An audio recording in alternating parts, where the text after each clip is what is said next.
Good afternoon. Today I will present a study called Expanded Boundaries, Art and Non-Human Essence as Playful Inspiration for Children's Prosthetics. I'd like to introduce myself first.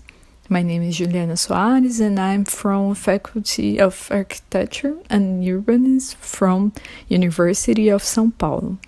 My colleagues and co-authors of this research are from University of Lisbon, and they are João Costa, Pedro, Ângelo, and Mónica, Mendes. So let's move on to the objectives of this presentation. Here we have the purpose of discussing a concept for children's prosthetics for upper limbs made by 3D printing techniques focused on 7 to 8-year-old children. This presentation is divided into 6 parts. First of all, I'll present the introduction with the main ideas of this research. Then there's the related work.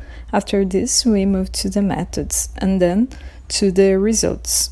In the final part, we'll have the final considerations and the references. I'll be glad to take your questions at the end of this talk. Here in the first part of the introduction, let's focus on the children's universe. Based on psychology and design theories, we can say that this world is deeply intermediated by the manifestation of fantasies and creative activities. This phase between 7 and 8 years old includes a strong use of creativity and motor developments, and also the construction of meanings is very intense. On the other hand, we have the prosthetic world. A prosthesis is an assistive object that will help giving autonomy and confidence for his or her user. Although children like to print their own identity and creativity in their world. And to get an example, we may think about the plasters in broken bones, as we can see here. This area is not too friendly this way. While they can and they need to perform functional and technical customizations, the symbolic aspect is often not able to be personalized. So the prosthetic area is frequently linked with these words: replacement, technical issues, and reproduction of the limb. So here we meet the 3D printing area plus assistive technology. That's the multidisciplinary area responsible to develop these products for people with disabilities, like a wheelchair and a prosthetic. As long as we can align the customization in a personal scale using the 3D printing, we are able to develop products that fit better in both internal and external aspects of the child. So, through technology and art, it can be possible to expand the conventional and the rigid notion of prosthesis that's predominant nowadays. Now I want to go to the next point, the related work. Here we find in contemporary works that the prosthetics is a field open for possibilities, as long as we can define the shapes and the forms that we want to carry on our own body. It may be mimetic or not. This leads us to the idea of providing forms of individual agency by using it in the way that the person wishes. Although there is still a lack of scientific research focusing children's playful aspects and processes, we may find a lot of projects that work with these ideas.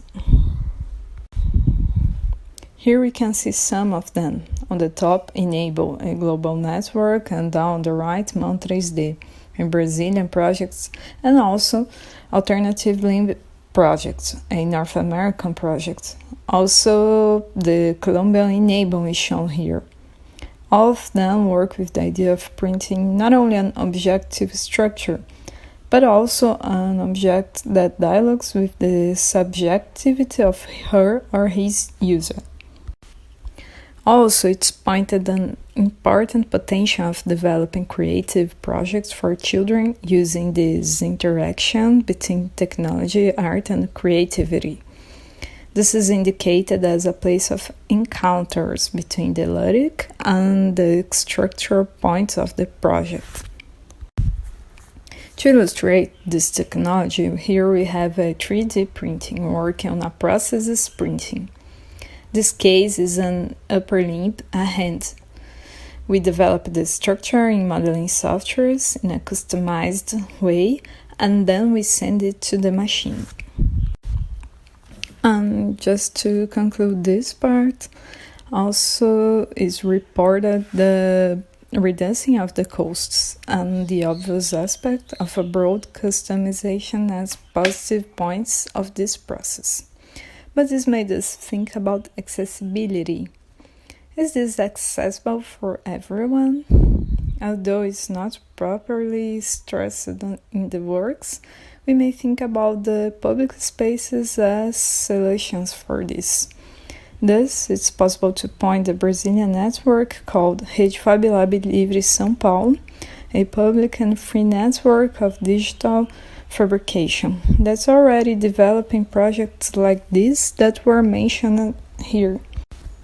Now I'd like to focus on methods. We gathered data by having experienced contact with children, families, and professional institutions of assistance for children with disabilities. We have conducted 2 interviews with mothers and her sons. Then a technical research was conducted called synchronic analysis, looking for the best technical experiences on the area. And finally, we started to build the initial concepts. These were the first steps. As a result of these immersions, we reached to this idea of a non-human perspective in a human body. Felines were chosen as the inspiration for this project, pointed as an effective image that children have. The inspiration was the Iberian lynx, an animal in extinction in Portugal from feline family. The synchronic analysis was conducted. A first step was developed and printed. This led us to a redesign. And here we have the first studies, the sketches.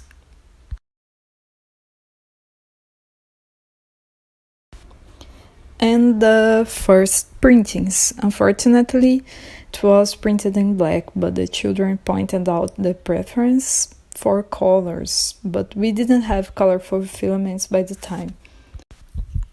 After this step, we worked in a free model available in an online library. It's called the Unlimited Arm Off Edition. This exercise led us to a deep understanding of the structures that we could change on it. Then, another digital modeling was made based on this online model. Here we have how it works. It's important to stress that this kind of model needs that the child has a part of the elbow. This way, the child can bend the fingers. Finally, we had the result of improving the functionality of the fingers and the texture, intending to create sensorial perceptions. Some elements of friction were created. These improvements prepare the process to receive the collaborations of the user. So, the next steps are made of gatherings with the users, which include the child, the family, and the health professionals, focused on collaboration methodologies, seeking to structure the subjectivity and creative elements into the object, using art and technology as tools for it. Here we have more experiments. We didn't print this last model, but we performed these digital experiments, as you can see. And to conclude, we found that distancing from conventional in this area may open space for creativity, which includes whatever aspects the child wants to print on it, as the animal inspiration. And the technology and art can collaborate on these processes. The personalization and the low cost of it are strong points indicated here. Also, the social perspective of technology requires a deeper look here. Although we have a great potential of transforming boundaries with this mindset on prosthesis area, first we have to reach interested communities. This remains as a suggestion for future studies, and also a suggestion for more research seeking multidisciplinary collaboration in this area. Here we have the references that were used here. And that's all. Thank you for your attention. And now I'm open to any questions you may have.